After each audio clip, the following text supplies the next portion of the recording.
Hai, saya nak beli satu set donat, boleh tak? Boleh tunggu sekejap ya. Nah, ini dia. Semuanya RM10. Awak belum bayar. Sebab budak semalam Yen kena marah dengan bos. Harap ayah suka makanan ni. Saya tak nak dia marah lagi. Itu kan budak semalam Yen kena telefon polis. Hello polis, semalam ada budak curi makanan dari kedai saya.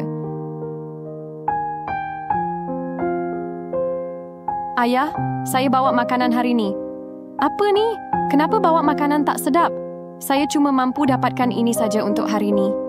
Cepat pergi cari makanan lain yang sedap. Ya Tuhanku, rupa-rupanya dia curi sebab ayah dia paksa. Yen, saya dapat aduan. Siapa yang curi makanan tu? Lelaki tu yang paksa budak tu. Tolong tangkap dia. Baiklah, saya akan tangkap dia sekarang juga. Encik, awak ditangkap sebab paksa anak awak curi makanan. Alamak, tolong maafkan saya. Saya yang mencuri, tapi kenapa awak tak salahkan saya? Sebab saya tahu awak budak baik. Awak cuma dipaksa oleh ayah awak. Sebab itu, Yen maafkan awak. Terima kasih sebab faham. Korang setuju tak Yen maafkan dia?